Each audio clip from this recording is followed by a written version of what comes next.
Internal में क्या आ सकता है? कैपिटल प्रॉफिट रिजर्व्स में। अच्छा, इंटरनल लायबिलिटी जो कैपिटल है उसका कोई और नाम? दो नाम बताए थे, इक्विटी बताया था ना, इक्विटी और ओनर्स फंड। एक्सटर्नल लायबिलिटीज क्या होता है? अच्छा, मान लो फर्म बिजनेस को अगर एंड करना है, बंद करना है, तो पेमेंट का प्रोसीजर क्या होगा? पहले एक्सटर्नल का पेमेंट होगा कि पहले इंटरनल का पेमेंट होगा? एक्सटर्नल का। Very good. एक्सटर्नल लायबिलिटी कितने प्रकार के हैं? दो। कौन कौन सा? करंट लायबिलिटी का मतलब क्या हुआ? मतलब अगर मान लो कि 12 महीने के अंदर पेमेंट करना है, 15 महीने पेमेंट करना है। बैंक लोन कौन सा लायबिलिटी कहलाएगा? Generally non current. लेकिन बैंक लोन का पेमेंट 6 महीने के भीतर कर देना है तो वेरी, बहुत अच्छा। अब आते हैं हम ईच एंड एवरी पॉइंट्स पे। हाँ, अच्छा, हमने नॉन करंट का कुछ एग्जांपल बताया था, जैसे बैंक लोन हो गया, लॉन्ग टर्म बोरिंग्स हो गया, लॉन्ग टर्म डेट हो गया, long term provisions and debenture. Debenture ये सब चीज़ हमें 12th में पढ़ना है, बट हमने नॉन करंट लायबिलिटी का कुछ एग्जांपल बता दिया है। तो जब हम अकाउंटिंग टर्म्स समझ रहे हैं तो अकाउंटिंग टर्म्स में ये सब चीज़ें क्या है? तो हमारे NCL है। क्या है बेटा? Non current liability. Debentures just like a share होता है, तो हम लोग इसको डिस्कस 12th में करेंगे। इसका पूरा चैप्टर ही पढ़ने हैं, ठीक है ना? आपको अकाउंट्स में ही मिलेगा चैप्टर, ठीक है ना? Current liabilities, current liability within the liability which are payable within the one accounting year. Short term borrowings, ऐसा current liability का अकाउंट नाम है, short term कह सकते हैं, short term liability कह सकते हैं। Short term provisions, outstanding expenses, outstanding expense का बहुत सारा नाम है, जैसे arrear, payable, not yet paid, yet to paid और due। रेंट हमने 2 महीने का एक्स्ट्रा दे दिया, किसी को पेड किया, प्रीपेड कहलाएगा क्या आउटस्टैंडिंग कहलाएगा? Very good. प्रीपेड क्या है? एसेट की लायबिलिटी। वेरी गुड, एसेट से। और मान लो कि हमने सैलरी पेमेंट करना है 12 महीने का, हमने 11 महीने का पेड कर दिया। 12 महीने का पे करना है, पूरे साल भर में हमने कितने महीने का पे किया? कितने महीने का पे अभी नहीं किया है? सैलरी तो 12 महीने का बन गया, लेकिन आपने पेमेंट ओनली कितने महीने किया? 11। तो कितने महीने का पे नहीं किया? 1 मंथ। पेमेंट करोगे ना फ्यूचर में, तो ये आपकी क्या बनेगी? लायबिलिटी की एसेट्स? लायबिलिटी। लायबिलिटी मतलब जिसका पेमेंट हमें अभी करना बाकी है, पेमेंट अभी हमने नहीं किया है, पेमेंट करेंगे, वो मेरी क्या है बेटा? लायबिलिटी है। कोई दिक्कत नहीं है। आउटस्टैंडिंग का मतलब बकाया। अब आउटस्टैंडिंग एक्सपेंस मतलब क्या हुआ? बकाया। अच्छा, इनकम एडवांस, ये हमारा क्या होगा? लायबिलिटी के एसेट्स। इनकम एडवांस लायबिलिटी के एसेट्स। इनकम एडवांस समझो पहले, इनकम हमने एडवांस से ले लिया है, अब तुमने किसी का पैसा एडवांस लिए, अब काम भी नहीं करोगे, क्या करोगे? चुकाओगे ना, क्या बनेगा? लायबिलिटी। जैसे रेंट, आपका रेंटल इनकम आता है, क्या आता है? रेंटल इनकम आता है। अब रेंटल इनकम आपको 10,000 का महीने आता है, कितने का महीने बेटा? 10,000। तो एक साल में कितना आना होगा? 1,20,000। और आपने 1,50,000 ले लिया, कितना एक्स्ट्रा ले लिया? 30,000। वो 30,000 रेंट रिसीव इन एडवांस कहलाएगा। It becomes your liability. It becomes your liability. अच्छा, एक का लायबिलिटी दूसरे का एसेट हो सकता है? एकदम हो सकता है। यहाँ तक लोग समझे थे? 2 ही लेक्चर गए हैं अभी तक, 2 लेक्चर गए हैं। कुछ बच्चे नए हैं, उनको बैकअप धीरे धीरे मिल जाएगा अकाउंटिंग टर्म्स में। तो आज क्लास जो आप पढ़ेंगे, हम आपको श्योरिटी देते हैं, वो आपका आज का पहला क्लास भी समझ में आ जाएगा, तो घबराइएगा नहीं, ध्यान से समझने की कोशिश करेंगे। क्या करेंगे? समझने की कोशिश करेंगे। समझने की कोशिश करना है। अनकंफर्टेबल थोड़ा फील हो, आप हमें कहिएगा कि सर थोड़ा सा दिक्कत हो रहा है, हम आपको फिर से समझाएंगे, कोई दिक्कत नहीं, ठीक है? चलिए, लेक्चर 3 लिखेंगे नहीं, अभी समझिएगा, प्लीज लिखिएगा नहीं, अभी समझिएगा। लिखने के लिए पूरा समय बचा होगा।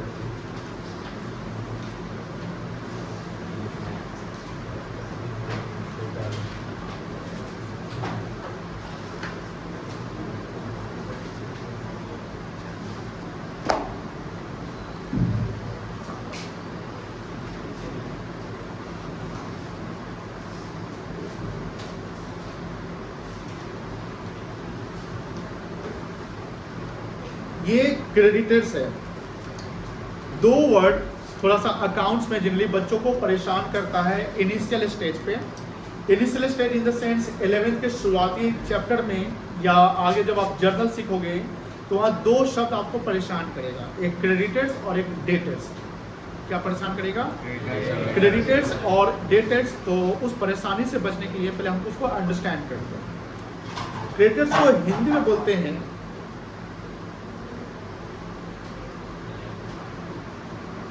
लेन। क्रेडिटर्स हमारे लिए लाइबिलिटी होता है। क्या होता है? लाइबिलिटी होता है हमारे लिए। जब भी हम अकाउंटिंग कर रहे हैं या अकाउंटिंग सीख रहे हैं तो हमें ये याद रखना है कि हमें एक स्टैंड रखना पड़ेगा, डबल स्टैंड नहीं। जैसे डबल स्टैंड का मतलब है कि आप दोनों पक्ष से नहीं सोच सकते। जैसे अगर मान लो कि लिखा गया है क्वेश्चन में गुड्स परचेज, क्या लिखा गया है? Goods purchase. तो आपको परचेजर बनकर चलना पड़ेगा। अगर गुड्स सोल्ड लिखा तो वहाँ पर सेलर आपको बनना पड़ेगा। अगर आपने लिखा हुआ है गुड्स सोल्ड लेकिन आप उसके पॉइंट से सीख रहे हो, आपने सामान बेचा, उसने क्या किया, सामने वाला ने परचेज किया, तो आपको किसका पॉइंट ऑफ व्यू पकड़ना है? हमेशा ओन पॉइंट ऑफ व्यू चलेंगे, अपने बिजनेस चलेंगे। आपके बिजनेस में क्या एक्टिविटी हो रही है, आपका बिजनेस क्या सेल कर रहा है, आपका बिजनेस क्या परचेज कर रहा है, आपके बिजनेस कोई सामान आ रहा है, पैसा आ रहा है, पैसा जा रहा है, ये समझना है। यानी एक स्टैंड पकड़ कर चलना है। तो क्रेडिटर्स जो हमारे लिए क्रेडिटर्स जो है वो लाइबिलिटी कहलाता है। क्या कहलाता है बेटा? लाइबिलिटी। और ये लाइबिलिटी में करेंट लाइबिलिटी कहलाएगा। कौन सा लाइबिलिटी कहलाएगा? करेंट लाइबिलिटी होगा। अब इसका पहले विजुअलाइजेशन समझिए, उसका हम मीनिंग लिखा देंगे। जैसे हम लोग एक बिजनेसमैन क्रिएट किए थे, उस बिजनेसमैन का नाम था धनीराम। क्या नाम था? धनीराम। तो धनीराम एक बिजनेसमैन है जिसने अपना बिजनेस शुरू किया है। इसका अपना बिजनेस मान लो, ये इसका व्यापार है। अब धनीराम जो है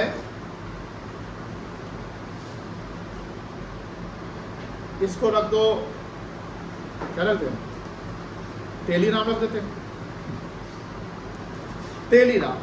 अब तेलीराम जो है वो धनीराम को गुड सप्लाई कर रहा है। किसको सप्लाई किया? वो खरीदने वाला कौन है? धनीराम खरीदा ना सामान, तो धनीराम के लिए क्या कहेंगे? गुड्स परचेज फ्रॉम तेली। और धनीराम तेली को बोला भाई हम तुमको 3 महीने बाद पेमेंट करते हैं,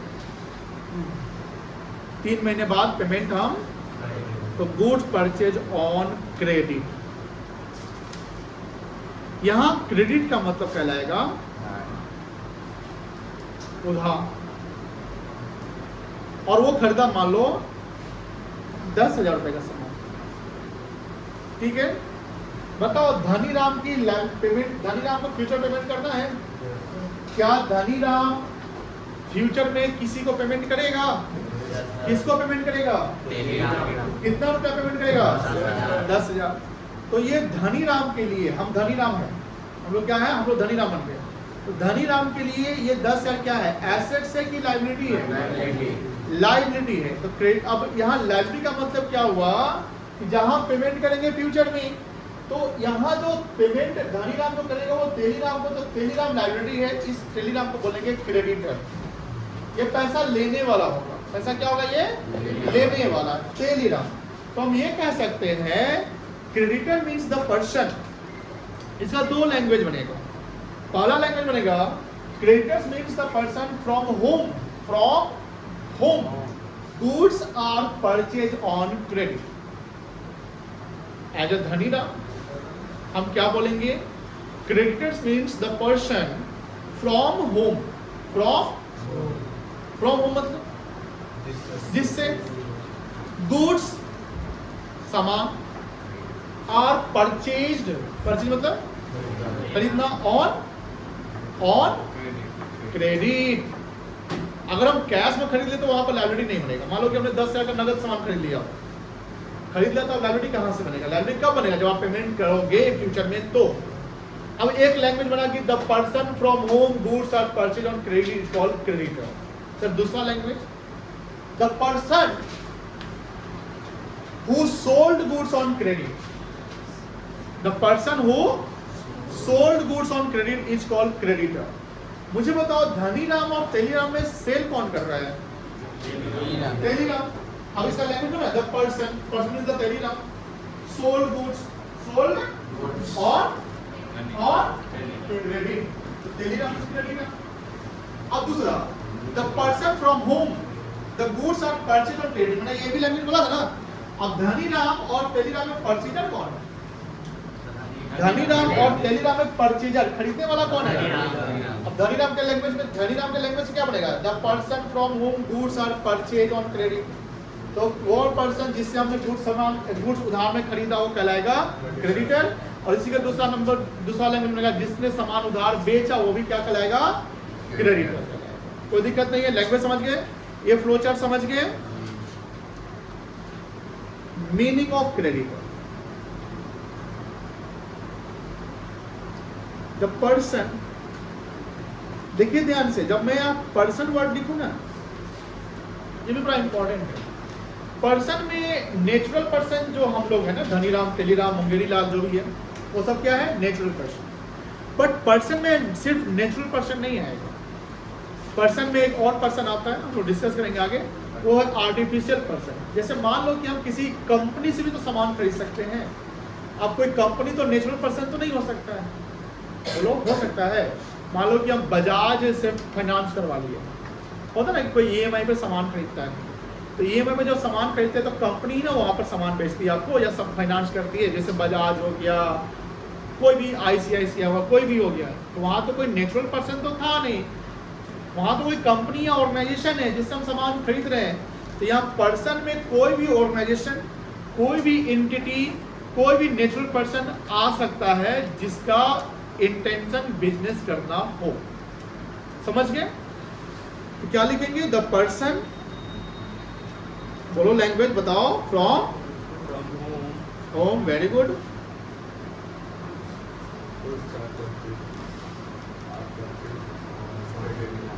आपको ये लैंग्वेज बनाने हैं, कुछ समझा दिए। गुड्स आर परचेज ऑन, कोई दिक्कत नहीं है। या दूसरा लैंग्वेज क्या बना था? सेल वाला बना था ना, क्या बनेगा?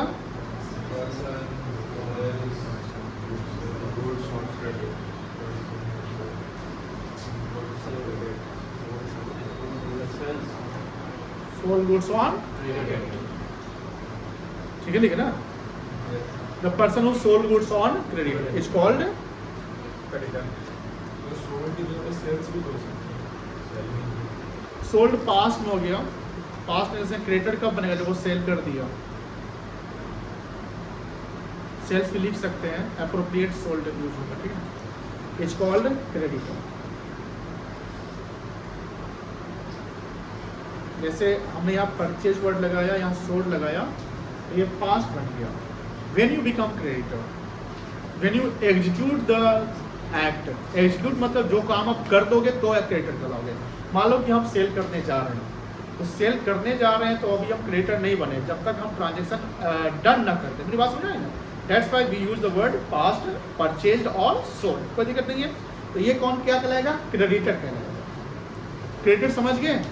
तो क्रेडिटर हमारा क्या होगा? एसेट की लायबिलिटी। अब क्रेडिटर कब बनेगा हमारा? जब खरीदेंगे सामान तब बनेगा। सेल हम सेल करेंगे तो क्रेडिटर नहीं बनेगा, कोई और बनेगा, क्योंकि हमको तो दूसरे के पास, मतलब हमको अपने पास चलना है और दूसरे को समझना है कि वो मेरे लिए क्या बन रहा है। उसको हम पेमेंट पैसा देंगे कि पैसा उससे लेंगे। किसी से पैसा कब लोगे? जब उसको हम सामान बेचेंगे तब। लेकिन हम अगर सामान खरीद रहे हैं तो पैसा तो हमको चुकाना पड़ेगा ना। तो क्रेडिटर बनेगा जब हम सामान उधार खरीदेंगे। अच्छा, मान लो कि धनीराम ने 10,000 का सामान खरीदा तेलीराम से, मान लो कि 4,000 रुपया उसने उसी समय पेमेंट कर दिया, तो मुझे बताओ कितना का लायबिलिटी अभी भी बना रहे? लायबिलिटी को समझने में कोई दिक्कत नहीं हो रही है ना? कोई दिक्कत नहीं, क्रेडिटर समझ के ना, क्लियर है? इसको नोट डाउन कर लीजिए।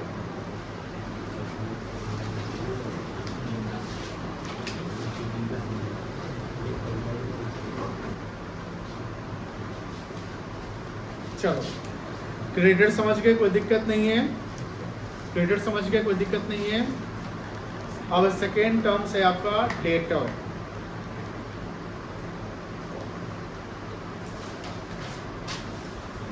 तो पढ़ेंगे डेटर, बी साइलेंट को क्या पढ़ेंगे? डेटर, ठीक है। अब हिंदी में क्या बोलेंगे इसको?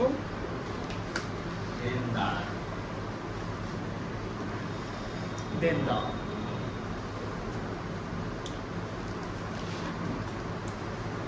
चलो, डेटर हमारे लिए क्या कहलाएगा?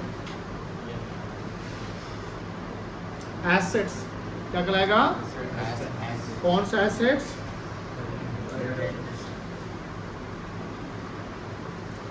जिससे पैसा लेना है मुझे, वो क्या कहलाएगा? डेटर। और जिसको पैसा हम चुकाएंगे, क्रेडिटर। कोई दिक्कत नहीं। अब यहां भी समझिए, ये हमारा धनीराम का अपना बिजनेस चल रहा है, और यहां पर है क्या नाम रख दिया? तेलीराम को छोटा, तेलीराम अपना क्रिकेटर है, नथुलाल, ठीक है। तुम हमेशा उत्कर्ष के पीछे रहता है, क्या बात है? आज उत्कर्ष तुम्हारे पीछे है। नाथुलाल। अब नाथुलाल जो है बायर है, ट्रस्टी मतलब ट्रस्टेड बायर है। ट्रस्टेड मतलब समझते ना, भरोसेमंद है। तो भरोसेमंद उधार जो क्रेडिट ट्रांजैक्शन जनरली कहाँ होता है? अननोन के बीच में कि नोन के बीच में? जिसको हम जानते हो। अब जानने वाला भी तो कोई हो सकता है कि जिसको जानते हो बेईमान है या पैसा नहीं चुकाता है, तो उसको आप उधार दीजिएगा? नहीं दीजिएगा, बहाना बनाइएगा। प्रैक्टिकली ऐसा होता है ना। कोई आया दुकान सामान लेने, तो क्या करोगे? वो मान लो कि पैसा मांगते रहो, 4 बार मांगो तो नहीं देगा, वो गायब रहता है, मोबाइल ऑफ रहता है, आप उसको बहाना बना लीजिएगा, सामाने नहीं, ये ना करिएगा। लेकिन जो आपका टाइमली पेमेंट कर दे रहा हो, तो क्रेडिट रिलेशन बनाने में क्या है फायदा है? ये क्रेडिट रिलेशन क्यों बनाया जाता है? इसलिए बनाया जाता है कि हमारा बिजनेस ग्रो करे, हमारा सेल्स बढ़े। आज के समय में देखोगे जो मार्केट में प्रैक्टिकली क्या होता है, जिसको कुछ भी नहीं पता वो भी यूपीआई पेमेंट ले लेता है। लेकिन एक का दुकान, अभी तक हम एक दुकान को देखें जहाँ पे यूपी पेमेंट नहीं लेता है, लेकिन वो भी क्या करता है कि अगर छुपा के रखेगा, क्या करेगा? छुपा के रखेगा, नहीं हम नहीं लेंगे, तो भाई हमारे पास पैसे नहीं, आप नहीं लीजिएगा, तो गया तो कहीं ना कहीं आपको मोबाइल नंबर देगा। क्योंकि आज के समय में यूपीआई पेमेंट से कहीं ना कहीं हमारा जो बिजनेसमैन है उसका टर्नओवर पहले की तुलना में थोड़ा बढ़ा है। आप पूछो कैसे? ऐसे कि अगर कोई कैश में कोई सामान खरीदने जाता है, तो कैश जल्दी जाता था जो भी है, तो वहां पर कैश हमेशा इंसान के पास लिमिट में रहता है। लिमिट इन द सेंस कि आप काउंट करके ले जाओ ना, 2000 5000 लेकर गए, अब उसी कैश में आपको सामान खरीदने हैं। अगर कैश कम रहा है तो सामान आप खरीदोगे कि छोड़ के आओगे? छोड़ दोगे, नहीं लेंगे, चलिए ठीक है बाद में ले लेंगे, इस जरूरत का नहीं है, छोड़ दो। उधार तो जहाँ जान पहचान है वहाँ करेंगे ना, जहाँ हमको जान पहचान नहीं है वहाँ उधार कैसे करेंगे? लेकिन मान लीजिए कि आपके पास आज यूपीआई का जो कॉन्सेप्ट आ गया है, जो सामान हमारी नीड में भी नहीं है हम उसको भी ले लेते हैं। वो भी क्या करते हैं? ले लेते हैं। घर से कॉल आया, कोई सामान ले लेना, पहले आता था अभी पैसा नहीं, आते घर पैसा उठाएंगे तब ले जाएंगे, वो मेहनत करना तो छोड़ो, कल ले लेंगे, ऐसा होता ना। आज के समय क्या है? घर से फोन आया, कोई सामान लेके आ जाना, कहाँ हो? वहाँ सामान लेके आ जाओ, ठीक है। आप क्या करते हैं? यूपीआई पेमेंट करते। तो अभी बिजनेस ट्रांजेक्शन जो है, सेल्स जो है, इकोनॉमी जो है ग्रो किया। आप देखते होंगे इंडिया का जीडीपी, अभी इंडिया ने किसको बीट किया? बता सकते किसी कंट्री का नाम? जापान को बीट किया।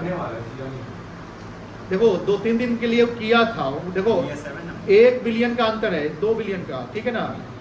बीट किया, फिर पीछे आया, फिर बीट करेगा। अभी नीति आयोग का एक स्टेटमेंट आया था, आईएमएफ का भी रिपोर्ट था। जापान और इंडिया लगभग बराबर है, बट एक समय ऐसा आया था जहां इंडिया का जीडीपी जो था 4.39 बिलियन, सॉरी ट्रिलियन, और उसका था आपका जो जापान था उसका 4.38 ट्रिलियन था। 1 बिलियन का अंतर था। 1 ट्रिलियन कितना बिलियन होता है? 1 ग्राम गलत बोल दिया, 10 बिलियन का अंतर था। 1000 बिलियन जो होता है तो आपका 1 ट्रिलियन होता है। 1000 बिलियन कितना ट्रिलियन होता है? 1 ट्रिलियन होता है। तो अभी जैसे इंडिया का इकोनॉमी अगर ग्रो किया, इंडिया ने यूके को बीट किया, फ्रांस को बीट किया, जापान को, इंडिया बीट किया, इंडियन बीट नहीं किया। इंडियन और इंडिया में अंतर है क्या? सेम है। इंडियन और इंडिया दोनों सेम है क्या अलग अलग? अब इंडिया का पॉपुलेशन देख लो, अब इंडिया का पॉपुलेशन और जापान का पॉपुलेशन देख लो, काफी अंतर है ना, 12 गुना का अंतर। कितने गुना का? और हम दोनों की इनकम में 12 गुने का भी डिफरेंस हो जाए ना, क्योंकि इंडिया का जीडीपी 140 करोड़ पॉपुलेशन पे उतना है जितना उसका 12-13 करोड़ के पॉपुलेशन पे। तो हमारी लाइफस्टाइल और उनकी लाइफस्टाइल में जमीन और आसमान का अंतर है। हम लोग कहीं ना कहीं जोर से कि चिल्ला चिल्ला के बोलते हैं जापान को बीट कर दिया, अब कौन है सामने, आ जाओ, जर्मनी है, तो बीट कर देंगे। पर कैपिटा इनकम, पर हेड इनकम होता है, उसको कहते हैं, क्या बोलते हैं, पर हेड इनकम या पर कैपिटा इनकम। कि अगर जीडीपी का पूरा वैल्यू ले लो तो उसके टोटल पॉपुलेशन से डिवाइड कर दोगे तो पर हेड का इनकम है। और इंडिया का 1% पॉपुलेशन जो है इंडिया के 80% वेल्थ को कवर करता है।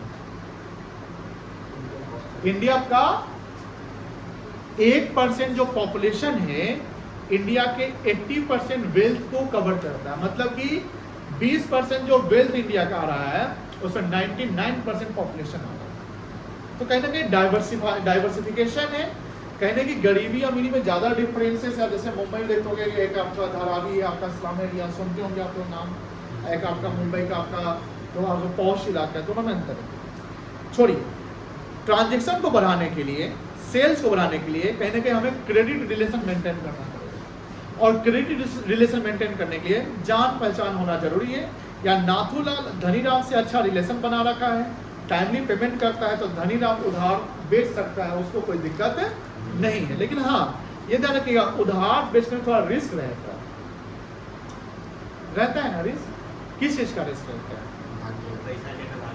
पैसा लेके भागने का, पैसा डूबने का। तो पैसा डूबने को कहते हैं बैड डेट। क्या बोलते हैं? जो पैसा डूब गया। लेकिन जब हम उधार बेचते हैं तो कहने के हम सेल्स वैल्यू या सेल्स प्राइस थोड़ा ज़्यादा रखते हैं, तो हम डिस्काउंट की बात नहीं करते। कि हम डिस्काउंट तभी देंगे जब तुम पेमेंट कर दोगे, और तुम उधार लोगे तो डिस्काउंट नहीं। अब यहाँ क्या हो रहा है कि धनीराम जो है सामान बेचा,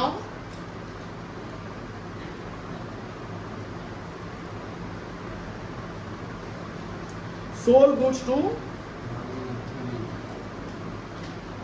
नाथूलाल ऑन क्रेडिट।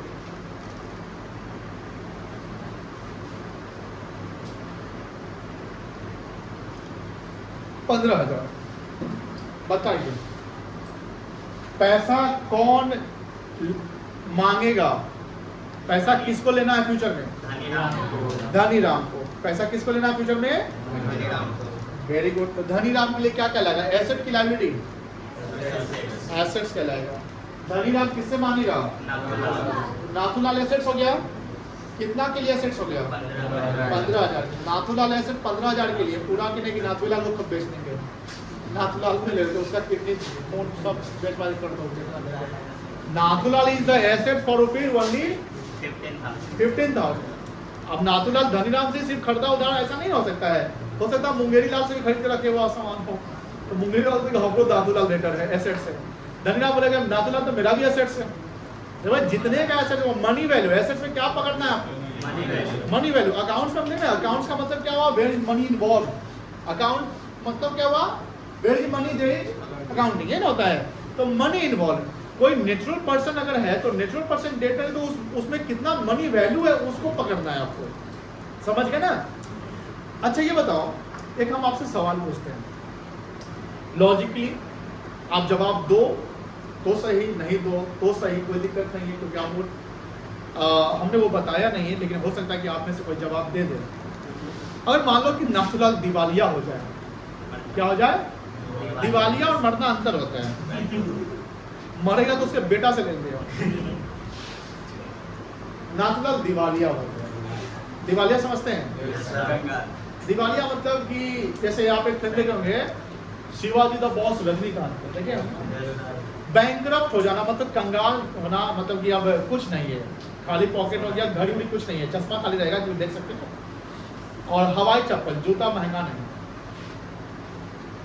मान लो कि सूट है, अगर मान लो कि कोई ब्रांडेड सूट, तो वो भी आपको बेच देना पड़ जाएगा। मतलब आपके पास कुछ नहीं है, हाफ टाइम टी शर्ट है, चप्पल है, चौकी है, एगो गैस चूल्हा है, 2 बर्तन है, एगो खटिया है, दीवान पलंग नहीं, वो ले जाएगा। मतलब ऐसी स्थिति है आपकी। यानी नाथूलाल दिवालिया हो गया और धनीराम को पता चलता है जा ये तो दिवालिया हो गया। गया उसके घर, वो रोड पर बैठा हुआ दातुन कर रहा है, ब्रशो नहीं कर रहा, तो दिवालिया हो गया रे। अब बताइए, धनीराम वो बाउंसर को लेके गया हुआ है, क्या करेगा वहां धनीराम?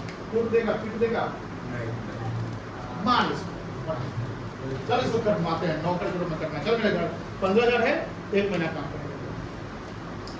ऑप्शन ले सकता है मान लो धनीराम, क्या पैसा रिकवर कर सकते हैं? कर सकता है धनीराम। कैसे कर सकते हैं? कुछ सर्विस नहीं करता, नौकरी भी नहीं करता, मतलब वो बिजनेस करता तो बिजनेस डूब गया, लेबर का काम नहीं करता, स्किल नहीं है, लेबर काम नहीं कर सकता, लेकिन कुदाल चलाने के लिए कोई स्किल चाहिए नहीं। दिमाग इसको कुदाल बस बताइए, प्रैक्टिकली बताइएगा, प्रैक्टिकली एंड जो आपका आंसर बन रहा है क्या हो सकता है? पैसा ले सकता है? हाँ लेगा। कैसे लेगा? किडनी बेचना है, वेरी गुड, लाइन बड़ा उधर चल रहा है। और बोलिए, और कोई? किडनी बहुत महंगा आता है, बोलो। धनीराम काम करवा लेगा महीना का, मतलब ये करवा सकता है। और कोई आंसर बोलो बोलो बोलो, कोई दिक्कत नहीं। देखो, जब तक डिस्कशन नहीं करोगे अकाउंट से मजा नहीं है। अकाउंट सीखोगे, अकाउंट सीखने का मतलब डिस्कशन करना है। प्रैक्टिकली ऐसा होता है, तो ही तो हम डिस्कस कर रहे हैं। ऐसा तो कि प्रैक्टिकली नहीं होता, प्रैक्टिकली ऐसा दिवालिया हो जाता है। अनिल अंबानी काम सुने ना, अनिल अंबानी? Yes sir. वो तो इसी हो गया। बोलिए, एक बच्चा बोला कि सर किडनी बेच दीजिए, एक बच्चा बोला कि सर हम काम करवा लेंगे 15,000 का, और कोई जवाब नहीं दे रहा है, और कोई सुनने को तैयार है। सर क्या देंगे? सर वही सुनेंगे। बोलिए, आप लोग बोलिए, आप बोलिए क्या हो सकता है? ऐसा कैसे लीजिएगा? कैसा लेके धनीराम से? बोलो बोलो अंजलि, लिया जा सकता है कि नहीं लिया सकता? बस अब हाँ या ना, ले सकते नहीं है पैसा? Yes sir. आपने बोला यस सर। आप बोलो बेटा, लेंगे नहीं पैसा उससे? ले सकते। चला दिवालिया हो गया, कुछ नहीं है उसके पास, ले सकते हैं।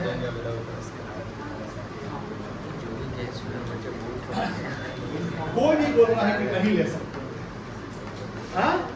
कोई नहीं बोल सकता है चला जाएगा। देखिए, पैसा नहीं ले सकते।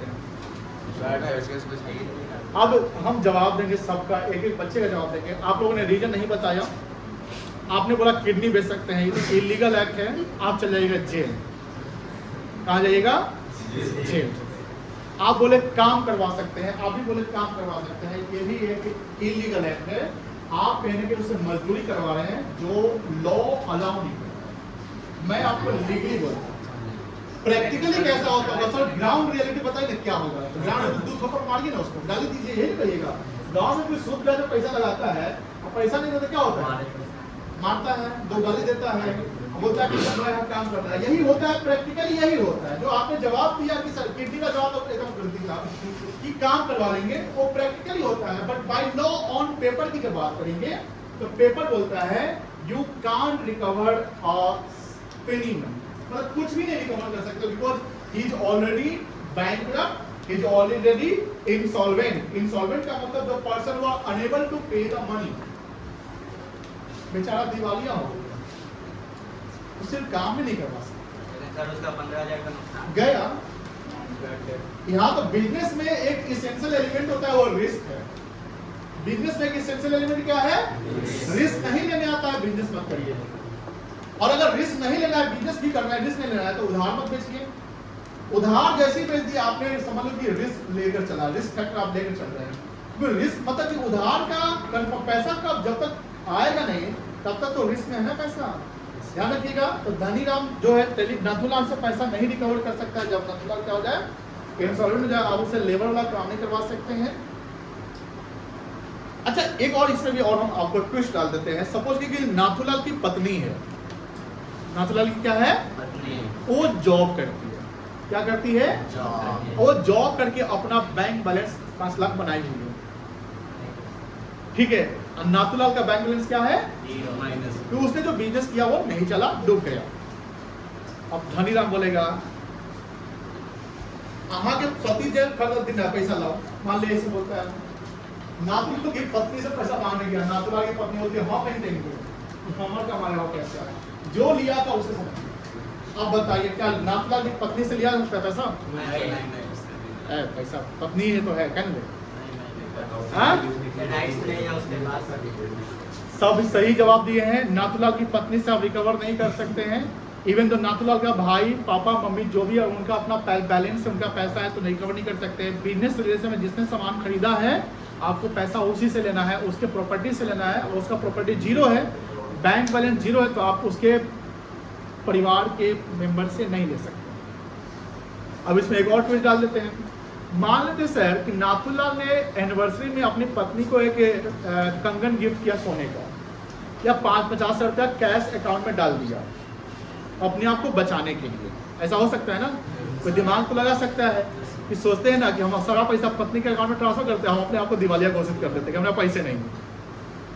लेकिन धनीराम को ये बात पता चल जाता है कि जो पत्नी के अकाउंट में पैसा है वो किसके द्वारा गिफ्ट किया गया है? उसके हस्बैंड के द्वारा। अब बताइए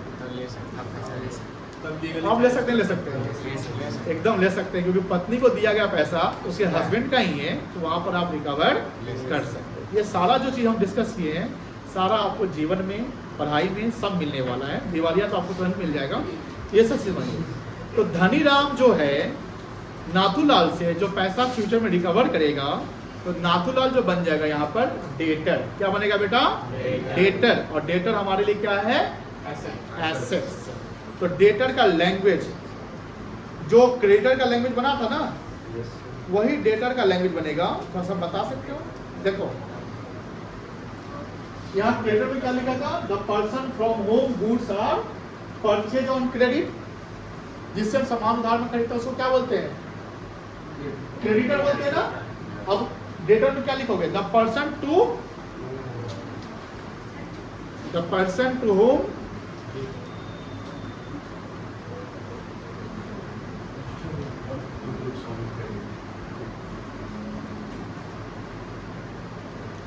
goods are sold on, बोलो। और हो सकता है दूसरा लैंग्वेज क्या हो सकता है? The person who purchased goods on credit is called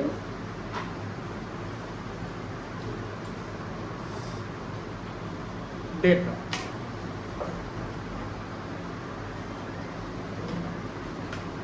ऊपर का लिख लिया, फ्लो चार्ट बना दिया, ये बना है सबका? उसमें से नहीं बना है।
हो गया?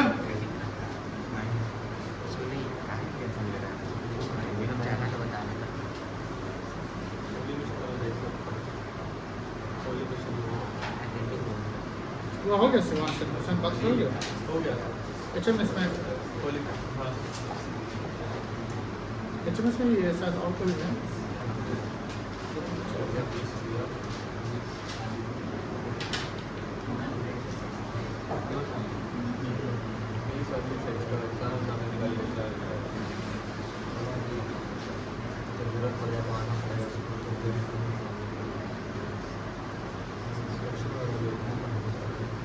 चले आगे। अब एक और टर्म समझेंगे,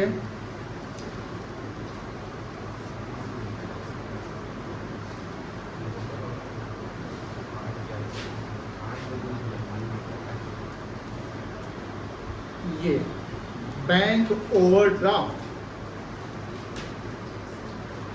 ये भी शुरुआत में परेशान करता है। बताइए सृष्टि, बैंक ओवरड्राफ्ट क्या है हमारे लिए? लायबिलिटी की एसेट्स। Very good. कौन सा लायबिलिटी? अब ये होता क्या है वही समझना हम लोगों को। कोई बता सकता है क्या होता है? वेरी गुड, समझिए।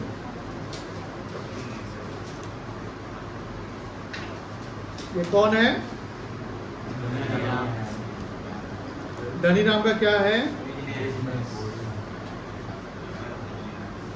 बिजनेस के नाम से एक बैंक अकाउंट खुलेगा।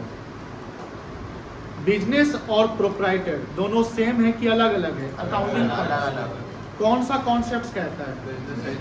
बिजनेस एंटिटी कॉन्सेप्ट कहता है। क्या हम लोग पढ़े हुए हैं? अब यहाँ पर बिजनेस के नाम से एक खुलेगा बैंक अकाउंट। मान लो कि धनीराम गया बिजनेस के बिहाफ में SBI, कहाँ गया? और यहाँ बैंक अकाउंट खुलता है। जनरली बैंक अकाउंट जो बिजनेस खुलता है वो सेविंग अकाउंट नहीं होता है। सेविंग अकाउंट हमेशा पर्सनल अकाउंट होता है। जैसे धनीराम का अपना बैंक में अगर अकाउंट होगा तो वो सेविंग अकाउंट होगा। क्या अकाउंट होगा? जिसमें आप पैसा जमा करते निकालते वगैरह या UPI ट्रांजेक्शन करते हैं। अब धनीराम का अपना एक फिक्स डिपॉजिट भी हो सकता है ना, तो धनीराम का अगर अपना फिक्स डिपॉजिट UPI के लिए यूज नहीं होता है।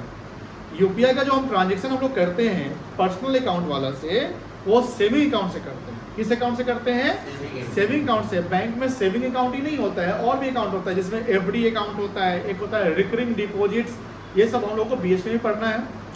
तो लेकिन बिजनेस का जब अकाउंट खुलेगा तो सेविंग अकाउंट नहीं खुलेगा, वहां खुलता है करेंट अकाउंट। क्या खुलेगा बेटा? अब आपसे कोई पूछे कि मुझे बताओ बिजनेसमैन बिजनेस के लिए जो बैंक में अकाउंट खुलवाता होगा वो कौन सा नेचर है? अगर लोन अकाउंट नहीं है तो कौन सा नेचर होगा? तो बोलेंगे आप करेंट अकाउंट। क्या बोलेंगे बेटा? लोन अकाउंट अलग हो गया, जैसे बिजनेस में लोन लिया वो अलग हो गया, करेंट अकाउंट अलग हो गया। करेंट अकाउंट वैसा अकाउंट है जिसमें आप पैसा जमा करते हैं और उससे पैसा आप निकालते हैं। लेकिन करेंट अकाउंट का यूज आप पर्सनल पर्पस के लिए नहीं करेंगे। करेंट अकाउंट का यूज किस पर्पस के लिए करेंगे? आप बिजनेस पर्पस के लिए करेंगे।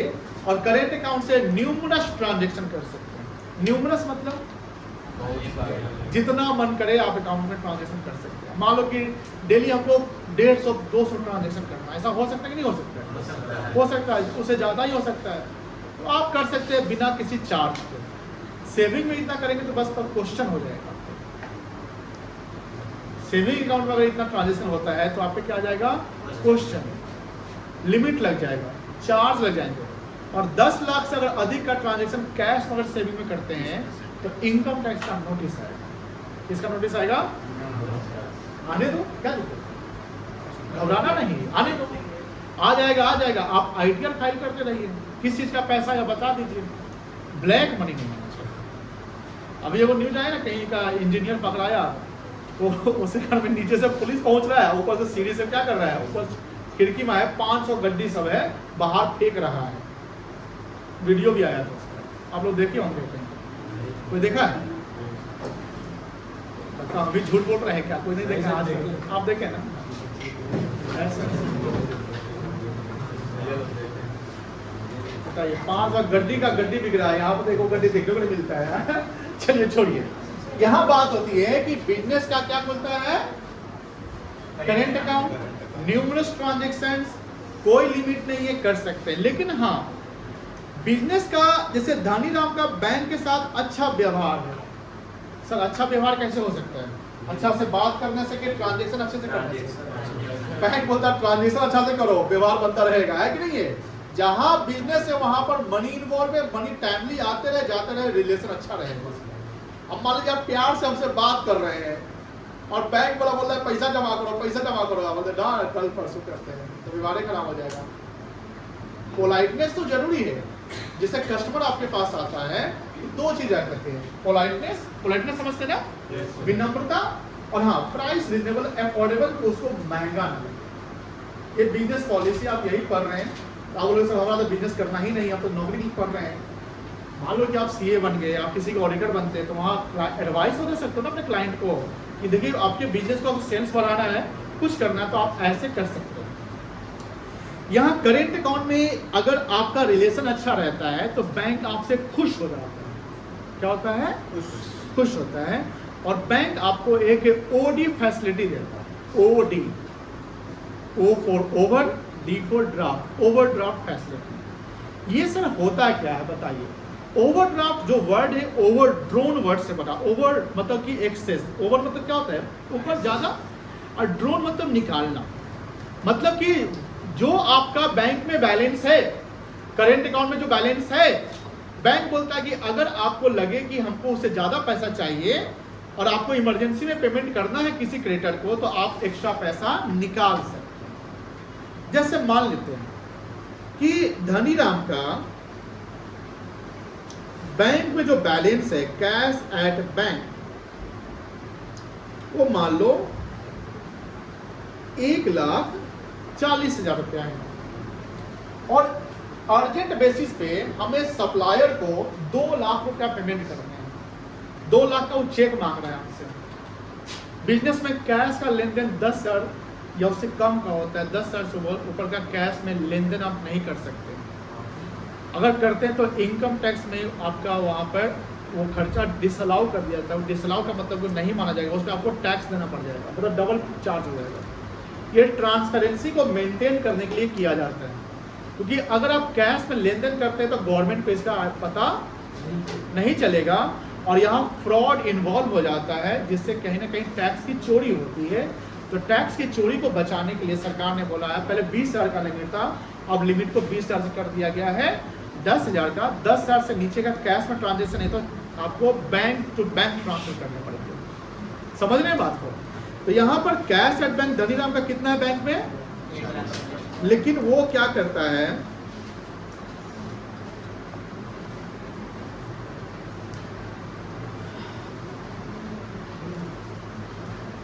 चेक इशू कर दिया। चेक इशू मतलब दे दिया किसको? सप्लायर को। मतलब पैसे यहां से क्या होगा? विड्रॉ होगा, निकलेगा ना, वो निकल गया। कितने का बताइए? बैंक से आप ज्यादा निकालिए कि कम निकालिए? कितना ज्यादा निकालिए? अब बताइए, आप बताइए ध्यान से, आपका पहले से कितना पैसा जमा था बैंक में? और तो इसको भूल जाएंगे, इसको भूल जाएंगे कि पैसा किसका है, हनीराम का बैंक का है। ये एसेट्स की लाइब्रेरी है, ये एसेट्स, क्योंकि ये पैसा आपको निकालने का रहेगा ना, ये आपका एसेट्स हो गया। लेकिन आपने चेक कितना का इशू कर दिया? आपका पैसा था 1,40 बैंक में, आपने 2 लाख निकाल दिया। आप ज्यादा निकालिए ना, अब 60,000 रुपया आपके ऊपर चढ़ गया। ये 60,000 अब आपके लिए क्या कहलाएगा? अब यहाँ लाइब्रेरी कितना कहलाएगा? 2 लाख नहीं कहलाएगा। एक्सेस विड्रॉल कितना हुआ? 2 लाख 60,000। एक्सेस विड्रॉल कितना हुआ? It is your library and this amount is called the bank overdraft. ये सारा चीज देखो, एक एक चीज समझाया जा रहा है, आपको रटना नहीं है कि बैंक ओवरड्राफ्ट याद रखना है, लाइब्रेरी होता है। कब तक याद रखोगे? कोई पूछ जाए कि कैसे लाइब्रेरी समझाओ हमको। सर बताए थे क्लास में बैंक ओवरड्राफ्ट लाइब्रेरी होता है, याद रखना आपको। बैंक ओवरड्राफ्ट 4 बार भर जाते बोल के याद है, याद है बैंक ओवरड्राफ्ट लाइब्रेरी। सर होता क्या है बेटा? सर ये पता पता है होता क्या है, आपके अंदर में सवाल है क्यों होता है, इसका ऑडिशन क्या है, कैसे होता है, क्यों होता है बैंक ओवरड्राफ्ट लाइब्रेरी। तो हमने आपको समझाया कि ऐसे होता है बैंक ओवरड्राफ्ट। और बैंक ओवरड्राफ्ट किसको मिलता है? बिजनेस को मिलता है। पर्सनल अकाउंट में बैंक ओवरड्राफ्ट नहीं होता है। कि सर मान लेते कि मेरा सेविंग अकाउंट में 5 लाख रुपया है और बैंक से मेरा रिलेशन ठीक चल रहा है, तो क्या हमको सेविंग पे ओवरड्राफ्ट मिल जाएगा? No, I don't see an app for that. No, never. Saving पे आपको ओवरड्राफ्ट फैसिलिटी नहीं मिलता है। हाँ, एरर हो जाता है। जैसे हम लोग बैंक ऑडिट पे जाते थे सी आर्टिकलशिप में, तो वहाँ हुआ क्या था कि क्या बोलते हैं उसको, पेंशन का पैसा मंथली आते रहता है गांव में समझ। तो एक हुआ क्या था कि बैंक का एक स्टाफ गलती से क्या किया, एक ही अकाउंट में क्रेडिट एंट्री मार दिया। क्रेडिट मतलब जमा होता है, पासबुक कभी चेक करिएगा तो उसमें क्रेडिट मतलब क्या, आपका पैसा जमा है, उसका क्रेडिट हमारा डेबिट, वो सब आगे आगे हम समझेंगे क्रेडिट डेबिट क्या होता है। तो वहाँ क्या किया, एक ही अकाउंट में सारा पैसा डाल दिया। जो जिस महिला के अकाउंट में गया, मतलब पेंशन मिल रहा था, जिसका एज था लगभग 70-75 साल, तो पैसा लेने जाती थी तो अपने बेटा के साथ जाती थी। बेटा बड़ा तेज था, बेटा पहले बोलता कि ये माई रुको, ऐसे बोला हम लोग बैंक रुको, हम पासबुक अपडेट करवा लेते हैं। पासबुक अपडेट समझते होंगे आप लोग, बैंक का भी विजिट किए हैं, नहीं किए तो करिएगा क्योंकि बैंक का काम सीखना है आपको। तो पासबुक अपडेट करवा लेते हैं, वहाँ गया तो पासबुक देखना, अरे 11 लाख समथिंग आ गया हुआ था कम, बोला तो होश ही उड़ गया। तो माँ को बोल भी नहीं किया, माँ बोला साइन कर दे, विड्रॉल फॉर्म लिया, साइन कर दिया, पैसा नहीं डाला था, पैसा डाला, सारा निकाल लिया।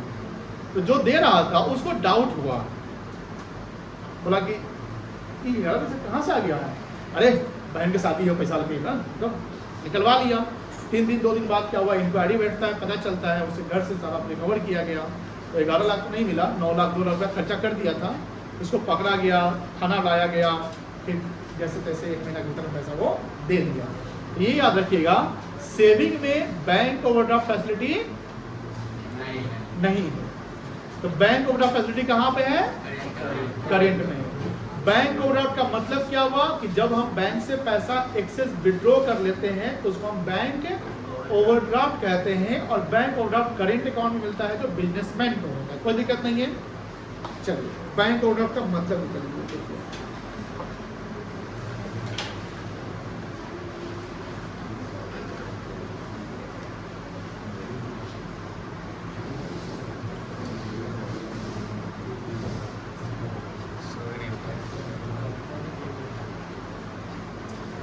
The money withdrawn from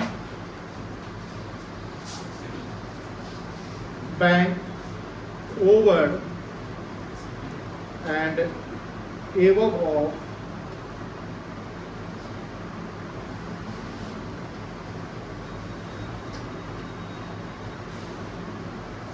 deposit balance